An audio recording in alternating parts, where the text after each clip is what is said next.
Vamos a seguir mencionando, dando vueltas sobre lo que vimos la semana pasada y lo que nos habló María Isabel y digamos porque son elementos que están muy relacionados.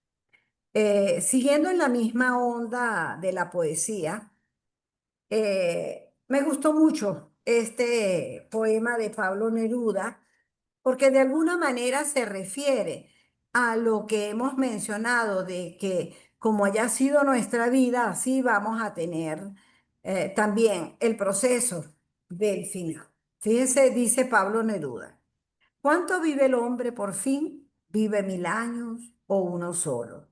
¿Vive una semana o varios siglos? ¿Por cuánto tiempo muere el hombre?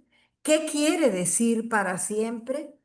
Entonces, son muchas las interrogantes a las cuales nosotros tenemos que responder, que lo haremos primero de una manera individual y que luego las mismas experiencias, vivencias, nos van a permitir ir consolidando muchos de estos pensamientos. Vamos a pasar a la siguiente. Otro poema, Rilke. Hay demasiado. Yo me acuerdo que la primera vez que yo busqué poesía sobre este tema, claro, quise evitar no me voy a acordar ahorita, es un Pessoa, que él es muy oscuro, pero tiene unos poemas igual, espectaculares. Pero dice Rilke, ¿qué se lleva uno hacia el más allá? No el mirar aquí lentamente aprendido. Nada de lo que aquí ocurrió. Nada, pero sí los dolores, sobre todo la pesadumbre, también la larga experiencia del amor, es decir, todo lo inefable. Y siempre cuando yo leo esta estrofa de Rilke, lo que recuerdo es que nuestra meta debería focalizarse hacia que la experiencia del amor sea lo más grande, sea lo que nos acompañe en todo este proceso.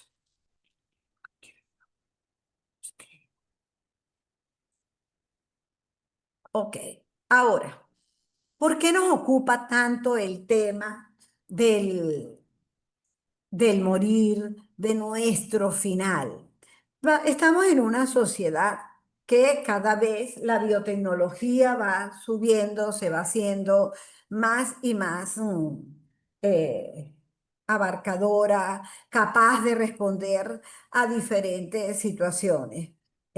Yo comentaba que yo fui operada de fractura de fémur hace como 11 12 años y era impensable ubicarnos dentro de una anestesia no tan invasiva. Y resulta que mi madre con 98 años sí se dio esa posibilidad, indistintamente que luego no funcionó.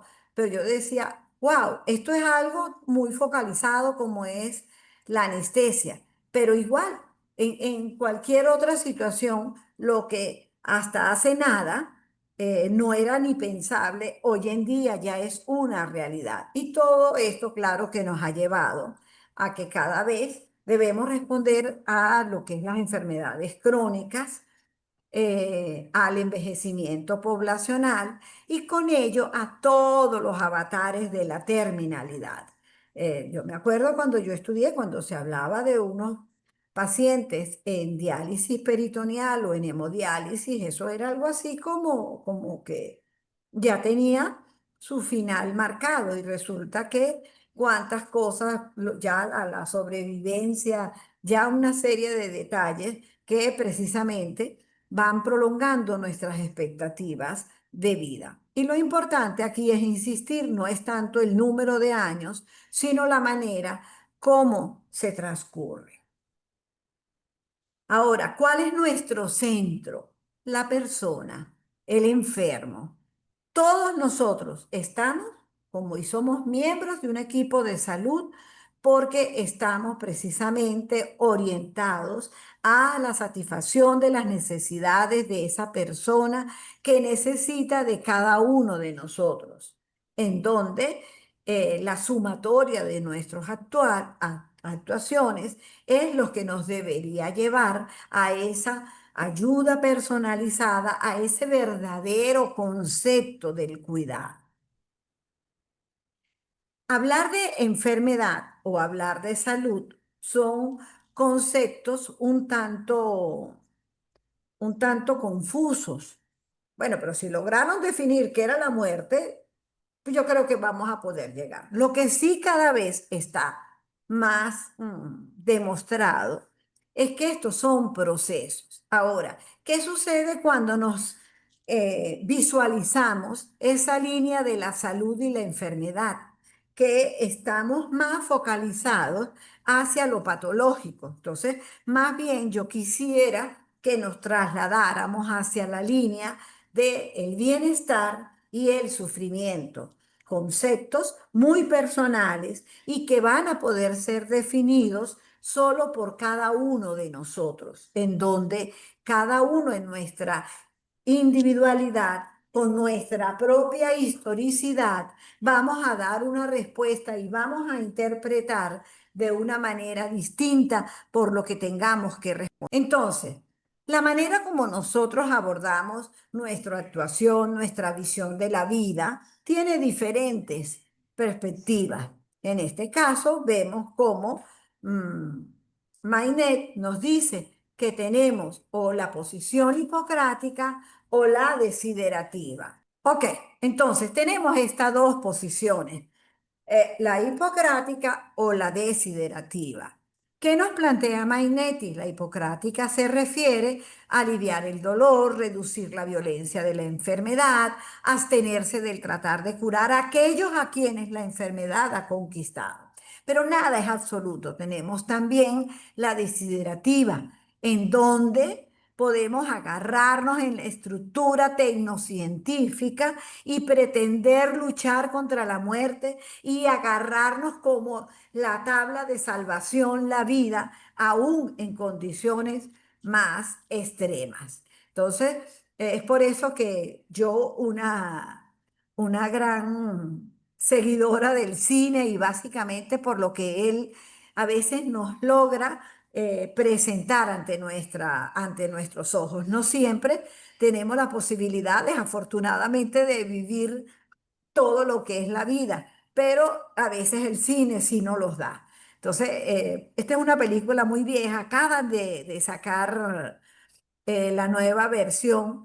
Christopher, que es el que siempre me ayuda con las películas, él me habló de la nueva versión en donde esta película, La muerte le sienta muy bien, nos enfrenta a esa postura de no querer reconocer nuestros propios límites. De ahí que, y lo vamos a ver un ejemplo cuando veamos Justicia, que sí debemos de tener todo el uso tecnológico, todo el avance. Hoy en día, un ejemplo, cuando veamos lo del dolor, gracias que tenemos todo este avance, pero sin desatender, sin olvidarnos de esa persona como un ser integral, único, al cual nos debemos.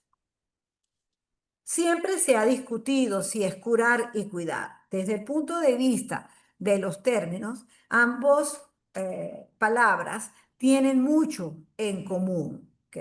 Tradicionalmente el curar se le ha relacionado con el enfoque somático, en la búsqueda de cuáles son las causas de lo patológico, luchar contra la enfermedad, procurar las medidas para restaurar la salud y utilizar, apoyarnos en la tecnificación y en el manteniendo para que este curar sea humanizado, reconociendo la individualización de cada uno de nosotros.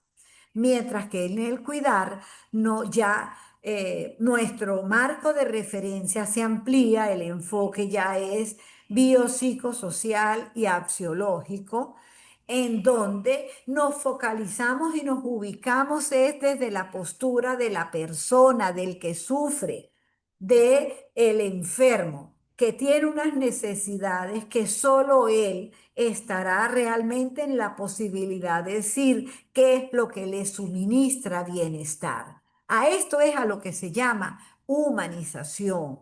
Pero esto va ligado con muchas de las cosas que nos dio Fabio, con las que nos ha dado Marisabel, que es precisamente la compasión, que es el ser capaz de aceptar al otro, reconocer la dignidad de cada persona. Y para poder brindar este trato de esa manera como la estamos visualizando, correspondiendo a lo que es el cuidado, se requiere entonces de una participación de diferentes disciplinas, inclusive algunas no necesariamente vinculadas con el área de la salud. Cuando hablamos de enfermos terminales, eh, puede ser necesario, muy útil, el arquitecto, el ingeniero, cómo vamos a hacer ajustes para realmente garantizar esa satisfacción de las necesidades tan cambiantes en una persona que se encuentra en una fase terminal.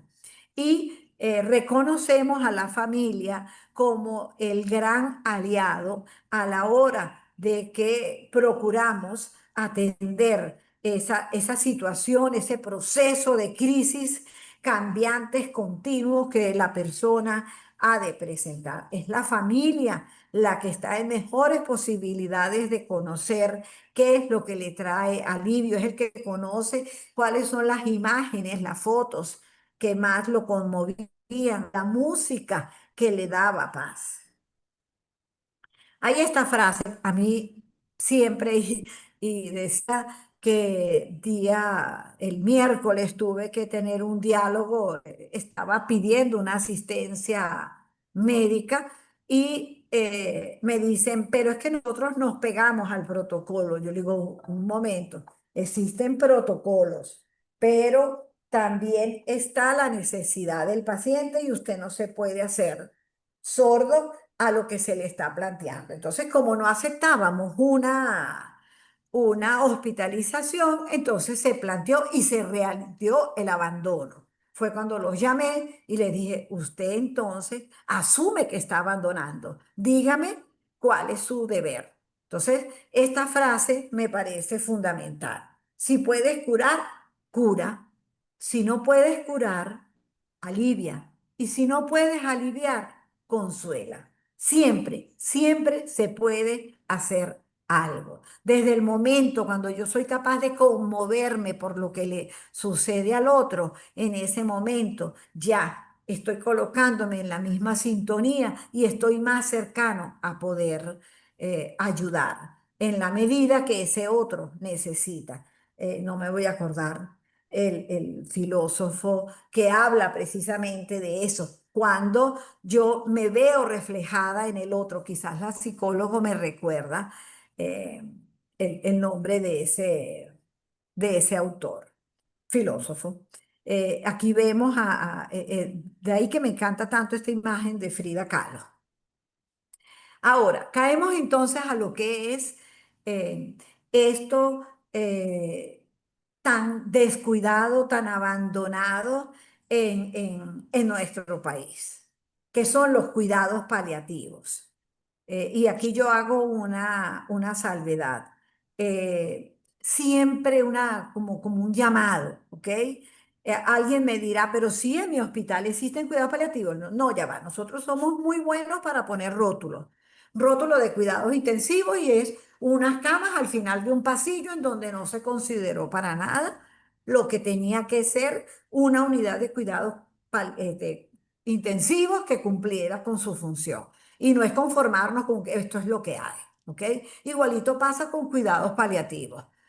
Hay hospitales donde tiene un rótulo cuidados paliativos, pero cuando vamos a ver los indicadores, ¿qué es lo que se está haciendo de verdad para darle al paciente lo que él necesita en todo este proceso? Vemos que no. Siempre Fabio, él no lo mencionó cuando él lo dio su clase, pero fue algo que a mí siempre lo he tenido muy presente, se lo aprendí a él, fue que uno de los indicadores de la calidad del cuidado que se le brinda a los pacientes terminales es el uso de la analgesia y en eso estamos raspados y específicamente la morfina, porque entonces alrededor de ella se ha levantado todo un muro de temores y lo que trae como consecuencia es que el paciente, si con su patología esta sería la droga a elegir, no se la restringen y entonces su final en muchas ocasiones es un verdadero tormento. Entonces vamos a ver cómo este autor define los cuidados paliativos. Es un cuidado activo y total de los pacientes cuya enfermedad no responde al tratamiento curativo, donde el paciente y su grupo familiar son el objeto y sujeto de los cuidados con un enfoque holístico. Y es cuando Mainetti advierte precisamente que tiene que ser un equipo interdisciplinario. Y esto es una de las grandes quejas. Yo era miembro del Consejo de Facultad cuando se planteó de medicina de la ilustre Universidad Central de Venezuela, cuando se presentó para que se aprobara el programa de cuidados paliativos. Y yo preguntaba, ¿y por qué esto es únicamente dirigido para médicos? No hubo respuesta. Y eso es una deuda que se tiene en nuestro país con los pacientes y con los familiares que están viviendo esta situación. Ahora, la palabra paliativo viene del latín que significa palium capa, para calentar a los que pasan frío, que es lo que digamos, lo vemos en nuestra aplicación como el alivio de los síntomas tan cambiantes del dolor y sufrimiento. Fíjese, cuando un paciente ya se le diagnostica en una fase terminal, y este es el esquema diseñado por Benítez y Asensio, él plantea en donde, cómo va, hay una correlación entre las fases que presenta las manifestaciones del paciente con los niveles de dependencia. A medida que vamos avanzando en la progresión de esa fase terminal, cada vez las manifestaciones van a ser más diversas, contradictorias, y por eso es que es tan duro cuando es el familiar el que lo tiene que abordar solo, sin apoyo, porque puede entrar en conflicto, van a exacerbarse una serie de sentimientos encontrados y que solamente un profesional bien preparado los va a poder entonces reconocer y saber cómo actuar en cada una de esas situaciones, porque encima de eso, dentro de nuestra sociedad, hay elementos que han agarrado un gran peso. Dígame cuando el paciente en esta fase ya comienza a tener, que es en esa fase agónica, problemas con la deglución. Viene la gran angustia porque no come, ¿qué va a pasar? Entonces entramos en el juego. Sí, se le debe de invadir para una hidratación. Hay recursos, porque eso es un elemento bien importante cuando se trata de los cuidados paliativos, es que tenemos que ir adaptando las intervenciones en función y los soportes en función de lo que el paciente realmente necesita, lo que le ocasione menor sufrimiento. Este es el modelo de cura, cuidado que ofrece la Organización Mundial de la Salud. Fíjese, cuando nosotros estamos comenzando el proceso, cuando se da el diagnóstico, que es en el extremo izquierdo, bueno, se ha de ir con todas las intervenciones, pero a medida que va progresando hacia la muerte, entonces lo que va a ir predominando y sustituyendo todos estos tratamientos en búsqueda de la curación, lo que va a ir aumentando cada vez más en los cuidados paliativos, es el alivio. Y de esa manera lograr que cuando llegue la muerte, esta sea de la manera más apacible. Y en todo este proceso, aunque aquí marcan el duelo como el final, el duelo, ya nos lo planteaba María Isabel, lo tenemos que ver desde el comienzo, desde cuando todo este proceso se va dando, y es en donde tenemos que ir procurando los mecanismos de identificación de cómo en cada uno de nosotros está impactando. En la clase pasada, cuando hubo muchas de sus preguntas, cómo hacer, cómo reconocer, eso es lo importante, y aquí está quizás el gran kit, que es esa relación terapéutica que se establece de propiciar el diálogo, de cómo irlos ayudando, acompañando en ese proceso de ver, porque no solamente lo va a ver el que se va, también lo tiene que ver el familiar,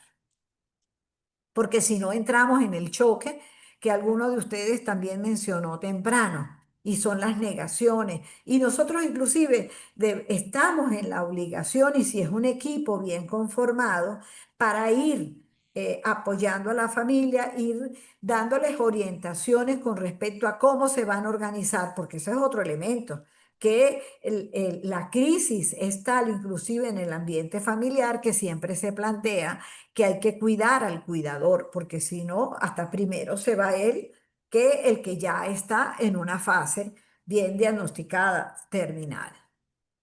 Ahora, ¿qué buscan los cuidados paliativos? En parte nos los dijo María Isabel cuando aquí los vemos.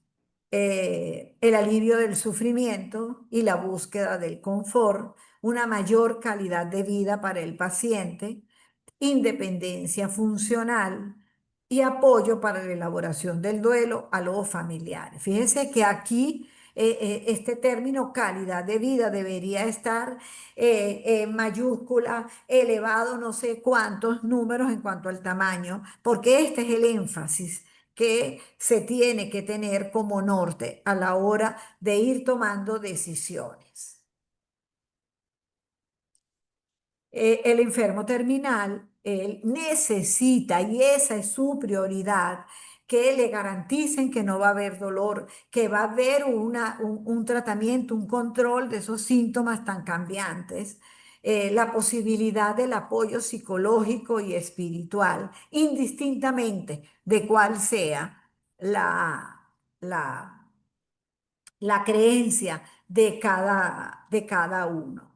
Eso requiere de parte nuestra de una gran tolerancia, aceptación del otro, porque pueden venir inclusive expresiones que para nosotros nos suenen antipáticas. Esto me hace recordar mucho en mi primer congreso, no voy a decir el año, en medicina crítica pediátrica, que fue en España.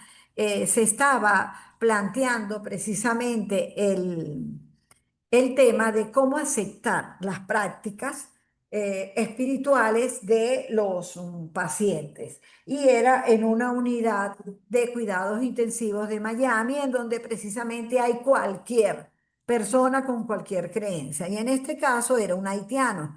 Y en la terapia intensiva ellos pidieron realizar un ritual de tipo vudú. Y entonces cuando nos lanzan así en la pregunta del público que qué haríamos, yo misma en ese momento me, me timbró, me pareció como que muy extraño, ¿no? Y bueno, y dejaron que cada quien hablara, y al final, ¿no? La conclusión es que esa es su creencia, y si eso es lo que a usted le va a dar tranquilidad, bueno, ¿quién soy yo para calificar eh, digamos, la expresión de espiritualidad que cada uno tenga? Y eso es algo que tenemos que tener muy presente, reconocerlo, porque esa es otra cosa importante. Dentro de cada experiencia, cada proceso que uno va acompañando, uno va viendo como todo es tan individual, en donde lo que le resultó al uno no necesariamente va para el otro. Y por eso es que tenemos que ser muy amplios, muy dispuestos a aceptar realmente al otro. Fíjense que esto es un derecho del enfermo terminal. Si nosotros buscamos todo lo que son los derechos, ellos tienen derecho a recibir asistencia médica necesaria que se respete su dignidad, que sea apoyado y cuidado en sus necesidades, que se le alivie el dolor y el sufrimiento, a ser informado en forma detallada, y para eso existe toda una metodología, todo un soporte teórico, ético de cómo debemos manejar la información en las diferentes circunstancias, permitir estimular la autodeterminación y saber reconocer cuándo se debe de suspender un tratamiento, cuándo estaríamos cayendo a ese otro extremo que nos hablaba la profesora Lombardi, cuando nos hablaba de la diferenciación de una medida futil contra la medida indicada. Por eso es que nuestro énfasis hoy en día es hacia la adecuación del tratamiento, hacia lo que le brinde mayor confort, bienestar al paciente, menor sufrimiento. Entonces, siempre se habla de muerte de dignidad, pero ¿cómo se come eso? Bueno, buenas condiciones higiénicas. Por eso es que hoy en día, lamentablemente, en nuestros hospitales públicos, yo me atrevo a decir que ningún hospital nos garantiza condiciones higiénicas y cuidado general para un paciente en fase terminal. Antes, al contrario, se sufre el abandono. Y este es un llamado, por favor, nunca escribir cuidados mínimos. No existe el cuidado mínimo, lo que existe es el cuidado acorde a lo que la persona necesita. Por favor, eviten ese término, porque pareciera que el resto del equipo de salud lo interpreta como abandónalo, lo vas a hacer si es que puedes. Entonces, yo tengo varias de mis alumnas que trabajan en ancianatos o que han hecho actividades en ellas y la situación es terrible. Una de ellas me decía, profe, a las 4 de la mañana los van metiendo al baño en agua fría sin ninguna consideración. A mí me daba de todo porque yo decía, wow, y traslado, veo a mi mamá como está ahorita y veo la diferencia de poderla bañar con un agua tibia, de tener el cuidado de secarla bien, de estarle cambiando los pañales cada vez que haga falta. Y yo digo, ¿por qué ese ser? Porque no tuvo cómo no sé, hasta para comprar un pañal. Y lo vamos a ver con más detalle cuando veamos justicia. Entonces, qué es una muerte con dignidad, sin dolor o con el menor sufrimiento posible? Terrible, cuando teniendo el recurso no lo aplicamos por desconocimiento, acompañados, con respeto y con compasión, lo que nos decía María Isabel. Ella logró que aumentaran el número de familiares que estuvieran alrededor de la persona en esta situación. Pero ya vamos a ver, no hay nada más rígido que la burocracia de nuestros hospitales, con interlocutores que aborden los temas que esa persona prefiera. Eso es algo que uno le dice. Muchas veces el familiar dice, pero es que siempre quiere hablar de lo mismo. ¿Cuál es el problema? Eso es lo que le da paz. Y escuchar su misma música. Y eso, es eso. Con la ayuda espiritual de la preferencia, en paz con sus seres queridos, sin exageración de la terapéutica.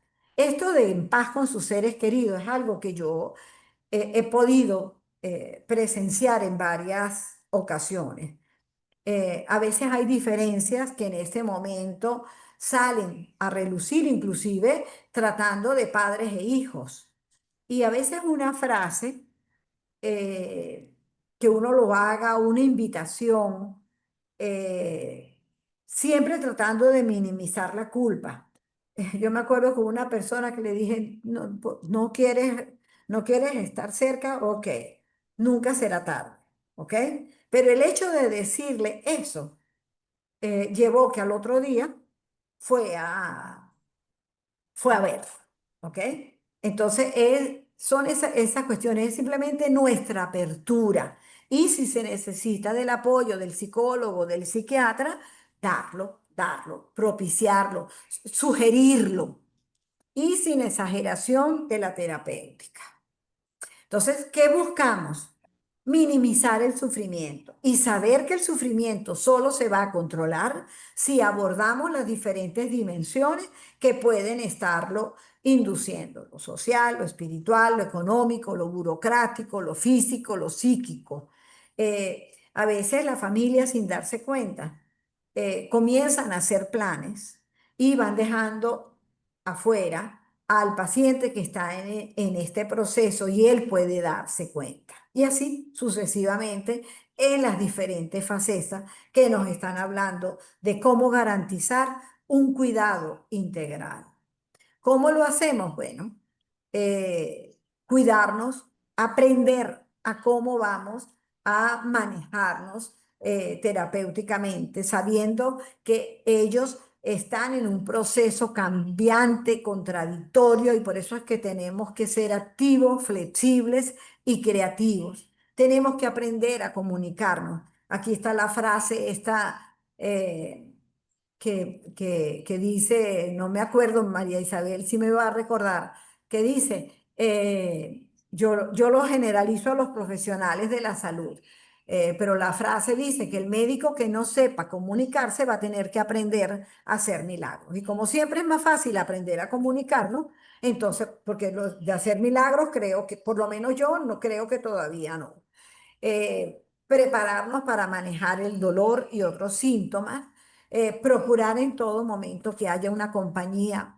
Mire, en esto, las cosas que uno le van enseñando.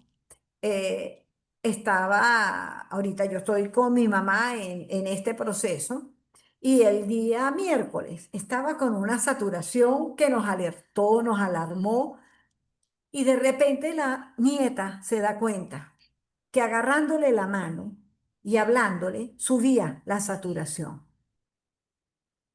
Yo me quedé yo no estaba, cuando me lo contaron, le digo, bueno, ya saben, haremos cola, agarrarle la mano y hablarle.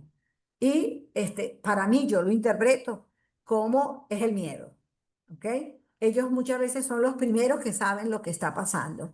Y a la vez es una evidencia como nuestro sentido del oído es lo que, lo que permanece durante mayor tiempo rodeado de todo lo significativo, cuidarnos y promover que haya alivio de los conflictos intrapsíquicos, que la persona o la familia sea el protagonista en las decisiones, siempre dar esperanzas alternativas. Ayer estaba en una defensa de una tesis precisamente que trataba de pacientes terminales. Y las chicas hablaban de esperanza y esperanza. Le digo, dame un ejemplo de esperanza en un paciente terminal. Y la chica se me quedó con, así se quedó tiesa.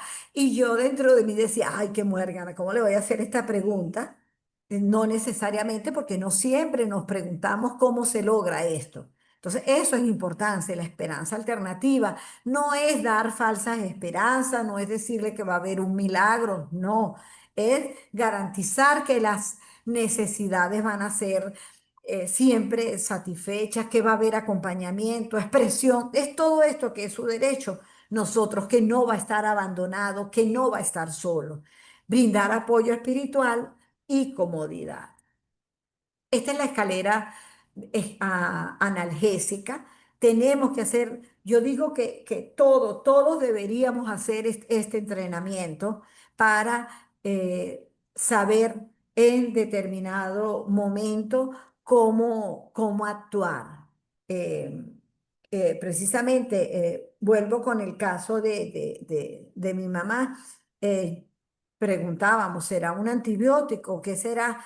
Y de repente me dice Fabio, no, vamos a hacer es tal cosa. Lo importante es que ella esté. Y es así, o sea, es conocer las diferentes alternativas para poder garantizar ese bienestar.